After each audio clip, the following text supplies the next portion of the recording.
Baik,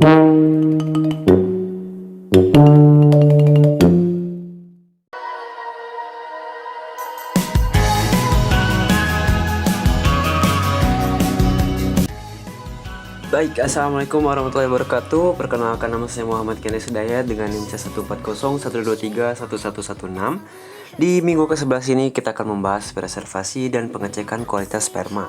Nah, tujuan dari preservasi dan pengecekan kualitas sperma ini adalah untuk mengetahui ketersediaan benih yang memadai baik dari segi kualitas maupun kuantitas, merupakan hal yang sangat penting dan berpengaruh besar terhadap keberhasilan usaha budidaya ikan. Untuk memperoleh benih unggul dalam jumlah yang mencukupi dan berkelanjutan, proses pembenihan harus dilakukan secara terkontrol dengan memperhatikan persyaratan yang diperlukan dalam proses pemijahan. Nah, dalam proses pembuahan, mutu sperma ikan memegang peranan penting dalam menentukan keberhasilan fertilisasi. Pada beberapa kasus pembenihan buatan, sering terjadi ketidaksesuaian waktu antara ketersediaan sperma dan sel telur akibat kematangan gonad antara induk jantan dan betina tidak terjadi secara bersamaan. Penyimpanan atau preservasi sperma juga bertujuan untuk mempermudah proses pemurnian dan persilangan antara ikan, serta mempercepat program introduksi dan domestikasi ikan liar yang dianggap potensial untuk dibudidayakan. Selain itu, tujuan lainnya mencakup pengendalian keterbatasan ketersediaan induk jantan, memungkinkan terjadinya pembuahan meskipun kematangan gonad antara induk jantan dan betina tidak selalu bersamaan.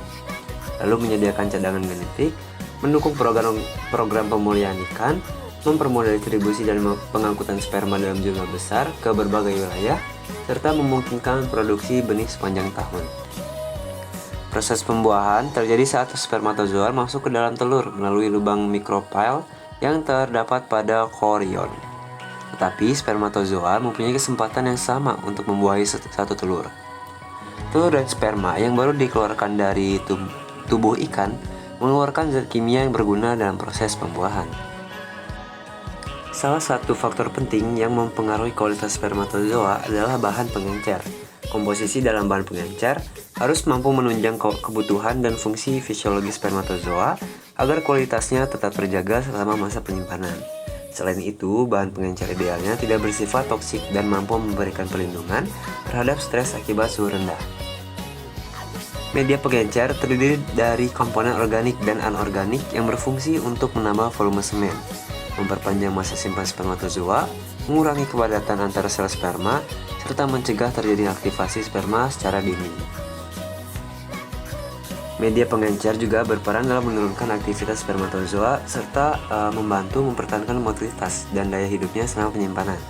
Selain itu, media pengencer harus memenuhi beberapa kriteria seperti mengandung nutrisi yang dibutuhkan oleh spermatozoa selama penyimpanan, tidak bersifat toksik, memiliki kemampuan sebagai larutan penyangga atau buffer, dan mendukung gerakan progresif spermatozoa, serta mampu melindungi dari stres akibat suhu rendah. Nah, langkah kerja preservasi sperma yang pertama adalah sperma segar ditampung terlebih dahulu secara aseptik dari indung jantan. Yang kedua, sperma dicampurkan dengan larutan-larutan fisiologis dengan rasio 1:2 hingga 1:10 tergantung dengan kebutuhannya. Lalu yang ketiga, misalnya 1 ml sperma dicampurkan dengan 9 ml larutan NaCl. Lalu yang keempat, sperma disimpan pada suhu dingin kurang lebih 4 derajat Celcius selama 24 hingga 72 jam tergantung spesies ikannya. Lalu pengujian motilitas dilakukan setiap 24 jam selama penyimpanan. Lama waktu preservasi sperma ini adalah ditentukan dengan mengevaluasi kondisi sperma setelah beberapa waktu penyimpanan hingga sperma tidak memenuhi kriteria sperma yang dapat digunakan dalam pembenihan buatan. Pengamatan terkait motilitas sperma, viabilitas sperma, derajat pembuahan dan derajat penetasan diuji pada setiap waktu penyimpanan sperma.